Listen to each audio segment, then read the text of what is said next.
Welcome back. This is just a quick update. We told you before that we had another 4 injectors to reflow, which we have done, and we're going to make the best 4 that we're going to put in this Megane RS225 that we can, or 4 that are the closest.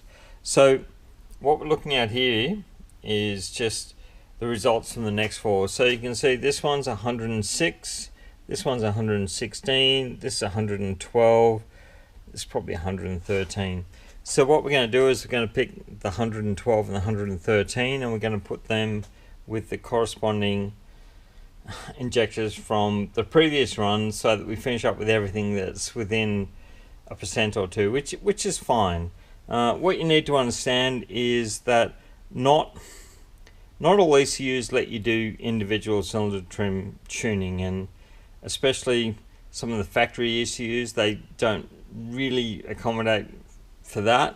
Especially some of these earlier ECUs like the Sagem 3000, they just don't have the capacity because they don't really know which injector's flowing, and that kind of dictates how much power you can get out of it, because if your tuner's got any kind of sympathy for your engine, he's going to try and make it safe, and if he's not sure about the injector flow rate, then he's going to have to run it richer, and if he runs it richer, then you're going to drop some power off, and that's just how the whole thing works.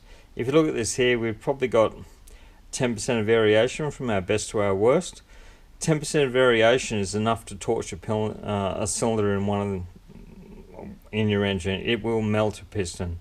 10% variation will take you from like 0.8 lambda, which will be really safe, up to 0.9 lambda, which is going to kill that cylinder and melt that piston, which is kind of things that you see that kind of happen, and you can look at all the internet forums. Generally they only lose one piston. It's just kind of how the whole thing works. It'll just be one piston that's running too lean. So if your tuner says that he wants to flow your injectors to see where it's at, you probably should let him do it and entertain it and just be happy to wear the cost. And if you're not, then if your tuner's got any kind of responsibility or any kind of ability, he'll just make the whole tune overall richer so that he doesn't damage anything, which is what everyone wants at the end of the day. And if that's a horsepower loss, then that's a horsepower loss, but it's kind of just what you have to accept.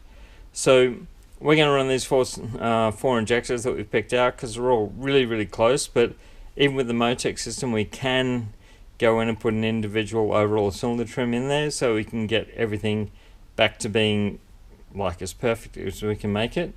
And yeah, hopefully we'll get some really good results out of it. The other thing you have to understand with this, if you have one cylinder that's running really lean, then what it does is it makes, like even with the narrowband lambda sensor that the factory system has, it'll make the other 3 run too rich because it just reads the average of everything. If you've got one cylinder that's way richer than everything else, it's going to make 3 cylinders run too lean. Now 3 cylinders running too lean, if you've got one that's running too rich, it's probably not a catastrophic result, because everything gets averaged out, because at the end of the day the lambda's value is read after the turbo, after all the individual cylinder, e.g. or like exhaust gas mixtures are read. So it's just kind of where it works, but it's not optimal. Most of the aftermarket ECUs, whether you've got a Haltech, a Cyvex, an ECU Master, a Motec, a Bosch, whatever, they can all do an individual cylinder trim, and especially once you put a cam sensor, in the case of this RS225, it knows exactly which cylinder is causing the issue, because it can read the knock value, it can see everything else going on for that exact cylinder, it knows everything that's happening, and you can put an individual cylinder trim in it. So it will give you a better result, and it's not saying that a reflash on the factory ECU won't. You just have to have the right guy tuning your reflash on your factory ECU, because he's got to be able to allow for any variation.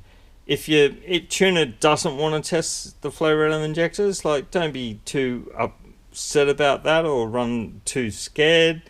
It just means he's going to give you a much safer tune, I would hope, because no one wants to torch an engine. If he does do a flow rate on each injector and do a compression test on the cylinder, he knows the state of the engine. He can average out what's going to happen. He can place the injectors in the best cylinder against the compression ratio. He's going to give you the best result he can.